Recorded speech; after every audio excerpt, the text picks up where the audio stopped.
सुखदेव ऋषि जी 12 वर्ष तक अपनी माँ के गर्भ में रहे।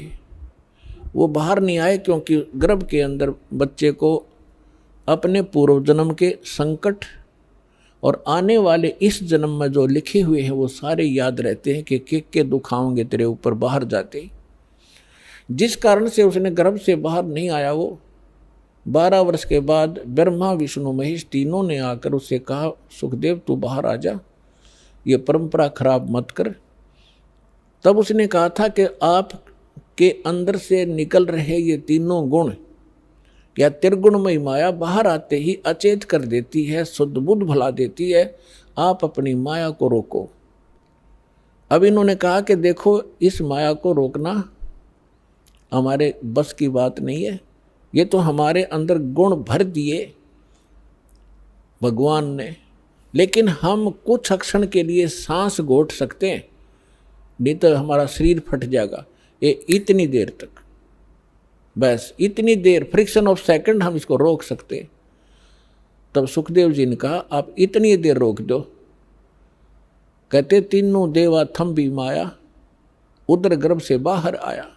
अब क्या बताते हैं, सुख दे सुख में उपजे राई सिंह समोय, नौ नाथ और सिद्ध 84 संग उपजे थे दोय।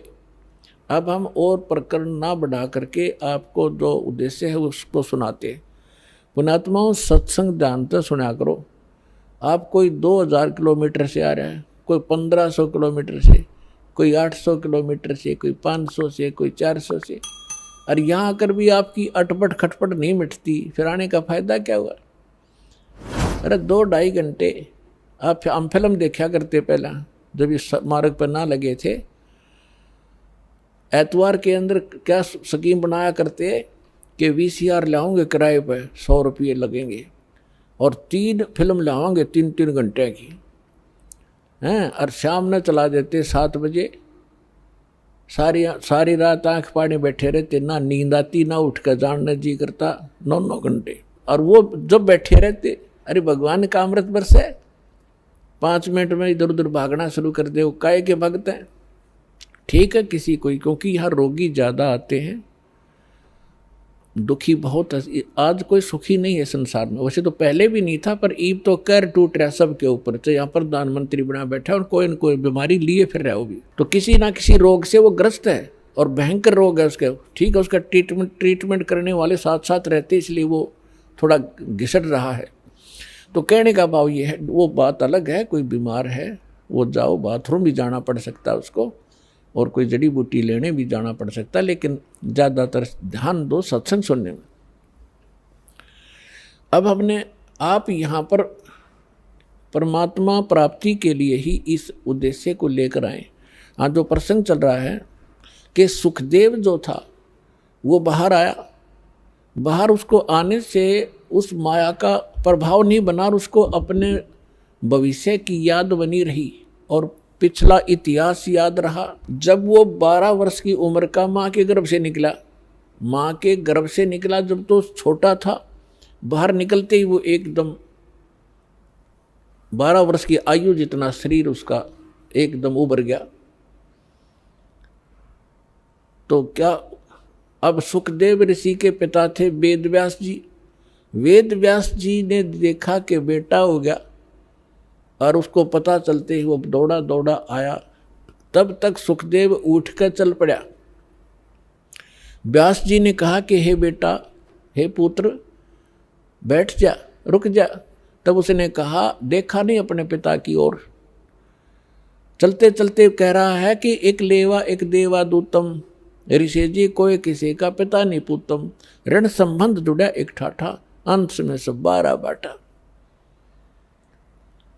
सुखदेव ने कहा कि ऋषि जी ना जाने कितनी बार तू मेरा बाप बन लिया, और ना जाने कितनी बार मैं तेरा बाप बन चुका हूँ। ये बूढ़ा बुरा झंझट है। ना जाने ये कितने युगों से आप और हमारा संस्कार उलट पुलट चल रहा है। अब के मैं इससे पीछा छुड़वाऊंगा, और यदि मैं आपको देखूंगा तो मेरी ममता आप में बन जाएगी।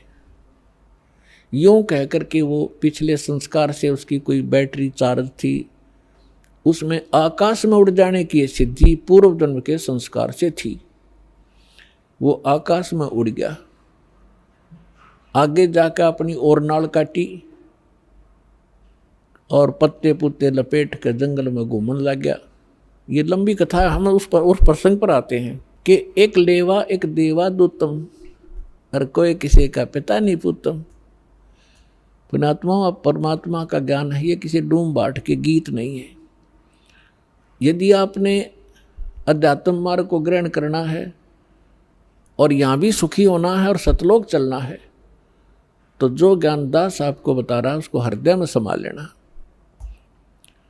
अब क्या बताना चाहता हूँ कि जैसे आज कोई आपका पुत्र है, कोई पुत्री है, ये पिछले संस्कार से है। एक बेटा ऐसा है